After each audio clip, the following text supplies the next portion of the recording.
What's the real reason why you keep on smoking even though you know the dangers and even though you promise yourself you'll quit?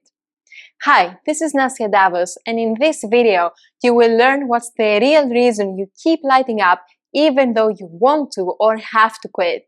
And knowing the real reason why you smoke makes it a whole lot easier to tackle that reason, avoid mistakes, and quit for good.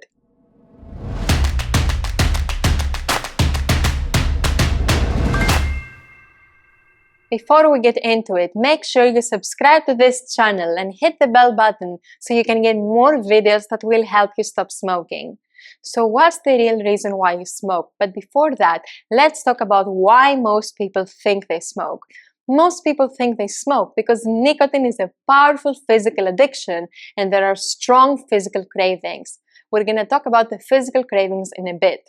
What you need to know now is that although nicotine is an addictive substance, nicotine addiction is not a strong physical addiction. Nicotine is easily metabolized from the body. Nicotine starts leaving your body 30 to 45 minutes after you smoke a cigarette, and in 5 days, almost all nicotine is out of your body if you remain nicotine-free. Nicotine may be the reason you first got hooked to this habit as a teenager maybe, but it's not the reason why you kept on smoking for all those years. When you first started smoking, you probably thought you would have quit by now. So why haven't you? See, if nicotine addiction was the real reason why you smoke, then why do most people give mental and emotional reasons for smoking? Like, I enjoy it, I need it, it relaxes me, it's my friend, or it's a habit. And why do ex-smokers relapse back to smoking even after the nicotine withdrawal is over and there is not a single trace of nicotine in their body? And what can cause someone to smoke 1 month, 1 year, or 5 years after overcoming their nicotine addiction? It's the mental addiction. Smoking is a mental and a physical addiction. In fact, 80% of smoking is the mental addiction, and only 20% of smoking is the physical addiction to nicotine. The mental addiction is your desire for cigarettes, is how much you believe you enjoy and need smoking, and the benefits you think you get from it. It is not your body. Think about it. It is not your body that craves a cigarette when you want to take a break, or when you have a trigger, or when you drink your coffee, or when you're driving. It's your mind that wants it, because your mind has linked certain triggers to smoking, and it reminds you to smoke when you have those triggers. Or think about when you sleep. When you sleep, you don't smoke for 7 or 8 hours straight. If the physical addiction was the real problem, if the physical cravings were so strong, then they would wake you up every 1 hour just to smoke. But if you don't wake up every 1 hour just to smoke during the night, then the physical addiction is not the reason why you smoke. On the other hand, what happens if you go 8 straight hours during the day when you're awake? Well, it's a different story, right? All hell breaks loose. You have cravings, you feel agitated, you think about smoking all the time, everything reminds you of smoking. It's just a different thing. Why? Because your mind is awake, and your mind reminds you to smoke when you feel stressed or bored or when you want to take a break. That's why the mental addiction is the 80% of the smoking addiction, is the biggest part of smoking. The physical addiction is nothing. The reason why you smoke is your mental dependence on smoking. In other words, how smoking makes you feel. Because nicotine has hijacked your brain, has hijacked the dopamine pathways in your brain, and it makes you feel like you need nicotine to survive the same way you need food. Of course, you don't need nicotine to survive because nicotine is poison. But this addiction makes you believe that you need nicotine to cope with stress, to cope with boredom, to socialize, to enjoy your life, to take a break, to keep your hands busy, to concentrate, enjoy your personal time, escape situations and emotions, and even manage your weight. So, even if a part of you hates smoking, the way it makes you smell, the cost, how it harms your health, and all the worry and the guilt that comes with it. So even if a part of you hates smoking, there is another part of you that is afraid not to smoke.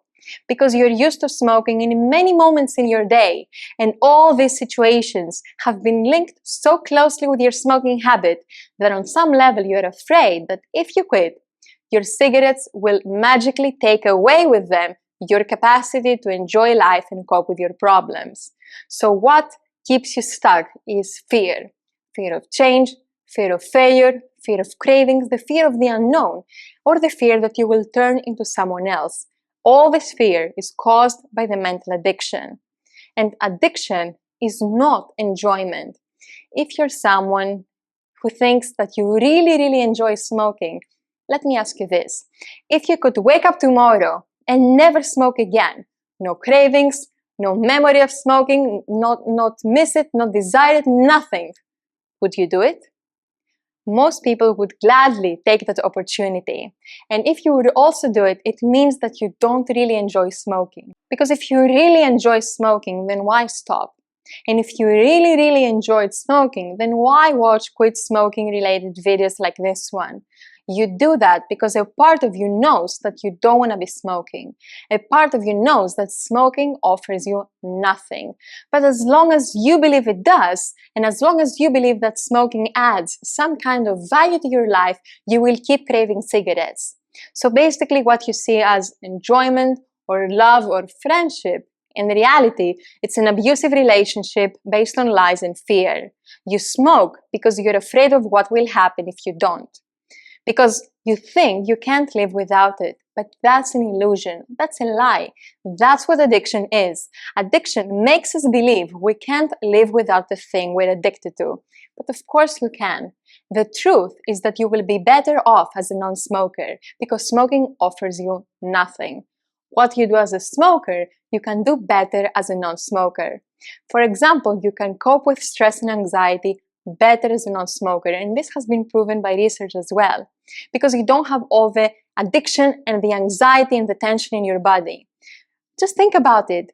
Being addicted, worrying, having cravings, having health problems is a source of stress all by itself. Or you can concentrate better as a non-smoker because you don't have your craving mind interrupting your train of thought all the time. And you can cope with boredom better as a non-smoker. If smoking was so entertaining that it relieved boredom, then people would buy tickets to go watch other people smoke. Just stare at them. Same way they watch football or theater. But people don't do that because smoking is not taking away our boredom. Smoking causes boredom because it drains our energy to do things. So to sum up, most people think they smoke because of the physical addiction, but smoking is a mental and a physical addiction, and the reason why you smoke is the mental addiction. The real reason why you smoke is because you believe smoking offers you something, and you are going to quit easily and never ever miss it again when you realize that smoking offers you nothing at all. Thank you so much for watching. If you like this video, subscribe to this channel to learn more about the mental addiction and how to overcome it so you can quit easily. And make sure you watch the foundational video of the CBQ Method, because the CBQ Method is designed to help you work on your mental addiction.